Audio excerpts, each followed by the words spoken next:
Tonight's stories are about betrayal, grief, love, and consequences that refused to stay buried.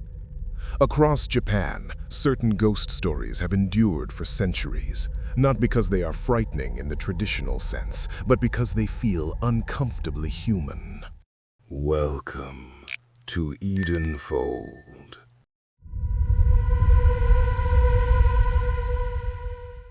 Not all ghost stories begin with monsters. This one begins with a marriage. And like many real tragedies, nothing about it seemed unusual at first. In Edo, Japan, there lived a samurai named Tamiya Iemon and his wife, Oiwa. They were not wealthy, not particularly respected either. Iemon had once come from a decent family, but poor decisions and bad luck had left him struggling to maintain status. Pride mattered deeply to him, perhaps more than honesty. Oiwa, by contrast, was known for her patience. People described her as gentle, loyal, and deeply devoted to her husband, even when life became difficult. Their home was small, money was scarce. Still, she supported him without complaint. Those who knew them said she believed hardship was temporary, that loyalty would eventually be rewarded. She was wrong. Iemon grew resentful. Not openly at first. It showed in small ways: irritation at meals, long silences, complaints about missed opportunities. He began to see Oiwa not as a partner, but as evidence of his failure. Around this time, a wealthy neighbor took interest in him. The neighbor had a granddaughter named Oume, young, healthy, and from a powerful household. A marriage into that family would restore everything Iemon believed he deserved.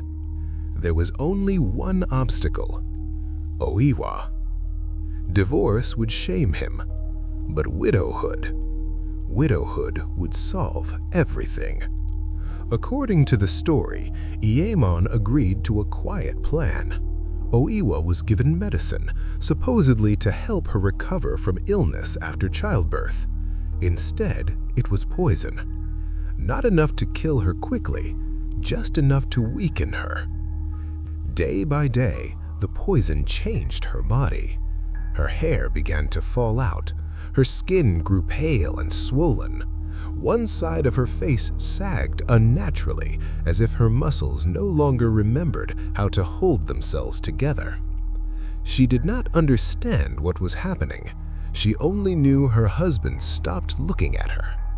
Servants later said she spent long hours staring into a mirror, touching her face gently, trying to recognize herself. Still, she trusted him. Even then. One evening, a man was sent to her home under false pretenses. He pretended kindness, offering sympathy, encouraging her to look at her reflection clearly. When she finally saw the full extent of what had happened to her, she collapsed in shock. The realization broke something deeper than her body. Not just that she was dying, but that her husband had allowed it. Some versions say she died from the poison shortly after. Others, grief stopped her heart first. Either way, Oiwa died alone, and Iemon remarried soon after. The wedding night should have marked his success, a restored future, respect regained. Instead, it marked the beginning of something else. During the ceremony, witnesses claimed Iemon suddenly froze while looking at his new bride. His expression changed from pride to confusion, then horror, because the woman beside him no longer looked like Oume. Her face, reflected in polished surfaces and lantern light, appeared distorted, swollen, one eye drooping lower than the other, hair hanging unevenly across her face. Oiwa's face. He shouted, drawing his sword, striking wildly in panic. When the illusion faded, his new wife lay dead. Not a ghost, not an apparition, his new wife, killed by his own hand. From that night forward, Oiwa appeared everywhere. Not violently, not screaming, simply present. In reflections, in shadows cast by lanterns, in the still surface of water. Each time he tried to escape, her face followed, sometimes silent, sometimes watching, always changed, forever bearing the damage he had caused. Sleep abandoned him, servants fled, neighbors whispered that guilt had finally taken shape. The haunting grew worse. He saw her in strangers' faces, in passing crowds, even alone in empty rooms. The boundary between memory and reality dissolved completely. Eventually, Iemon fled Edo, hoping distance would free him. It did not. Wherever he went, Oiwa appeared first, waiting. The story ends differently depending on who tells it. Some say he lost his mind and wandered until death. Others claim he died violently, driven into madness by visions no one else could see. But every version agrees on one thing. Oiwa never attacked him. She never needed to. Her presence alone was enough, because she represented something he could never escape. Not revenge, but truth. In Japan, Oiwa became one of the most famous ghost stories ever told. Actors performing her story traditionally visit her shrine beforehand, offering prayers for forgiveness, not because they fear a monster, but because the story reminds people of something deeply human. Betrayal leaves marks that do not disappear when the victim does. Some wounds follow the living longer than the dead. And sometimes, the most terrifying haunting is simply being forced to look at what you've done.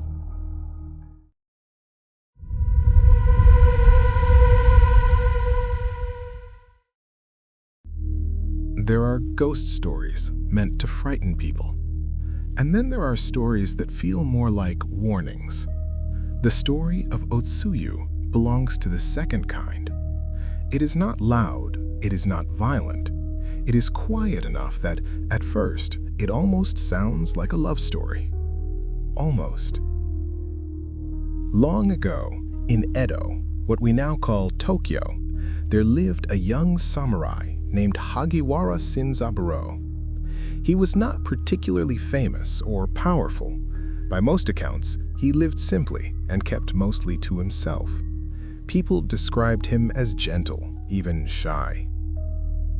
He spent his evenings reading, listening to insects in the garden, and watching lantern light move across the walls of his home. It was a peaceful life, until one summer night during the festival of Obon, the season when, according to tradition, the spirits of the dead are allowed to return to the world of the living.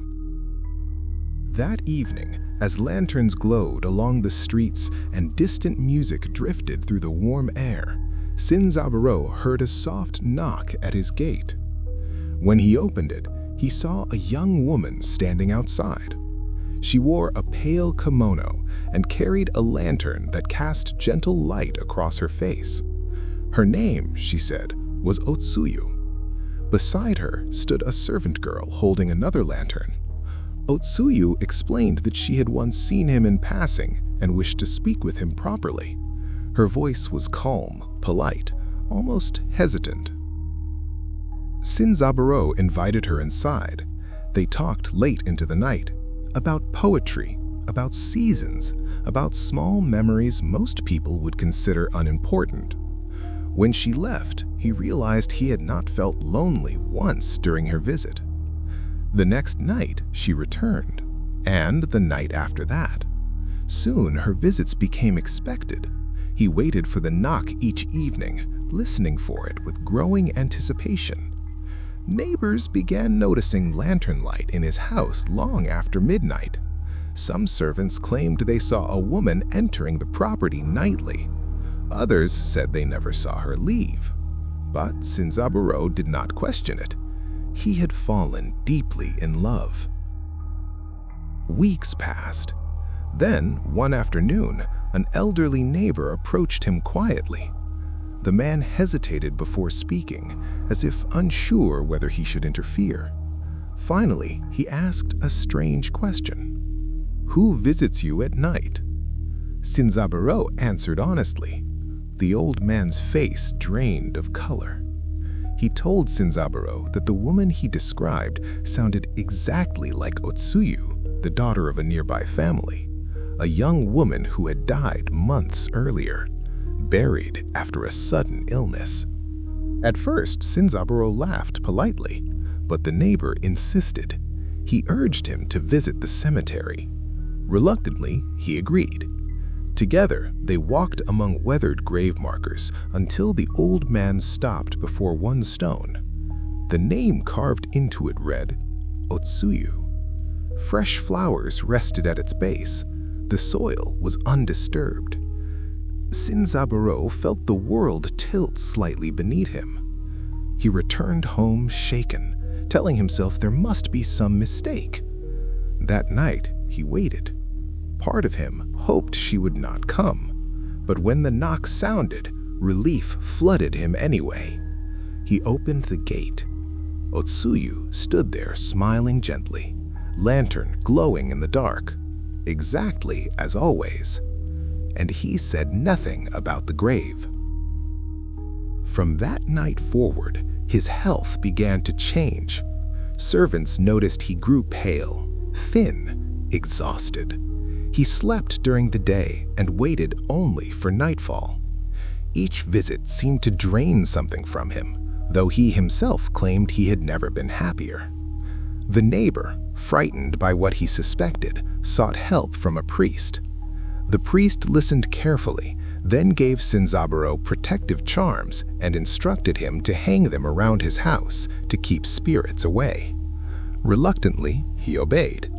That night, the knock came again, but this time, Otsuyu could not enter. She stood beyond the gate, her expression confused, then saddened. She called his name softly, over and over. The voice grew weaker as the night passed, until finally the lantern light faded into darkness. The next morning, Shinzaburo removed the charms. Loneliness proved stronger than fear. She returned that night, and every night after. Soon, servants stopped seeing their master entirely. His room remained closed. Meals went untouched. When neighbors finally forced their way inside days later, they found him lying peacefully in his bedding, dead, his face calm, almost smiling. According to the story, they followed faint impressions in the garden soil leading away from the house. Footprints, 2 sets. They led to the cemetery, to Otsuyu's grave, where the earth above it had sunk slightly as if disturbed from within. Some versions say they opened the grave and found Shinzaburo's body curled beside her remains. Others say no one dared look. What makes Otsuyu's story endure is not anger or revenge. She never threatened him, never harmed him intentionally. She simply came back for the person she loved, and he chose night after night not to question why love felt colder each time she held his hand. In the end, there was no struggle, no violence, only a man who answered the door one too many times, and a woman who never realized she no longer belonged among the living.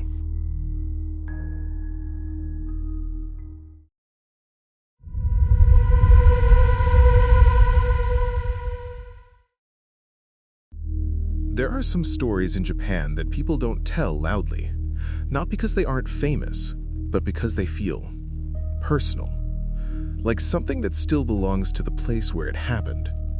This is one of those stories. Long before modern cities and electric lights, in the early Edo period, there lived a young servant woman named Okiku. She worked at Himeji Castle, serving in the household of a samurai named Aoyama Tessan. By all accounts, Okiku was quiet, diligent, and trusted, the kind of person who moved through rooms without being noticed, yet kept everything in order. Her duty was simple but important. She cared for a set of 10 valuable plates, delicate porcelain dishes considered treasures of the household. Each one was counted carefully, cleaned carefully, and stored carefully. In a samurai residence, responsibility was not taken lightly. Mistakes could carry consequences far beyond embarrassment. For a long time, nothing went wrong.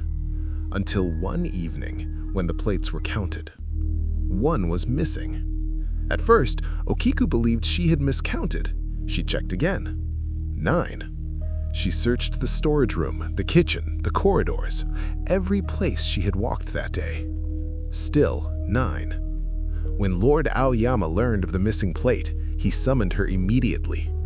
He asked where the 10th plate was. Okiku could not answer. Some versions of the story say Aoyama already knew the plate was gone because he himself had hidden it.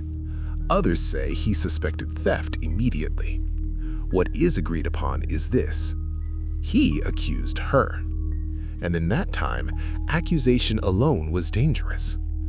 Okiku insisted she had not stolen anything. She begged to search again. She promised she would find it. But the more she denied it, the angrier Aoyama became. Some say he wanted her obedience. Some say he desired her affection and used the accusation as leverage. Some say cruelty needed no reason at all. The questioning turned into punishment. Punishment turned into torture. Still, Okiku claimed innocence. Finally, in a moment that would define the legend forever, Aoyama dragged her outside toward a well within the castle grounds. Witnesses later claimed they heard her crying, still counting under her breath. 1, 2, 3. As if recounting the plates again might somehow fix reality. And then he threw her into the well. The water swallowed her voice, and the household returned to silence. Not long after her death, strange things began to happen. At night, servants reported hearing a woman's voice coming from the well. Soft at first, then clearer, counting 1, 2, 3, 4. The voice would continue steadily until it reached 9. Then it would stop. And after a long pause, a scream, a sound so filled with despair that people awoke trembling, unsure whether they had dreamed it. The counting came every night, always the same, never reaching 10. Servants refused to pass near the well after dark. Some claimed the air around it felt colder than the rest of the courtyard. Others said water sometimes rippled, even when no wind blew. Eventually, even Lord Aoyama himself was said to have heard the voice. The story says the haunting did not accuse him. It did not threaten him. It only counted, over and over, reliving the moment she realized something was missing. Something she could never correct. A priest was eventually brought to the castle to calm the spirit. He listened through the night as the voice rose again from the darkness. 1, 2, 3. When the count reached 9 and the silence fell, the priest shouted loudly toward the well. 10. For the first time, the counting stopped without a scream. Some say the spirit found peace then. Others say the voice simply grew quieter, waiting for nights when fewer people were listening. Even today, stories of Okiku remain tied to wells across Japan, especially the one at Himeji. Visitors sometimes claim the place feels heavier than expected. Not frightening exactly, just sorrowful, like a memory that refuses to fade.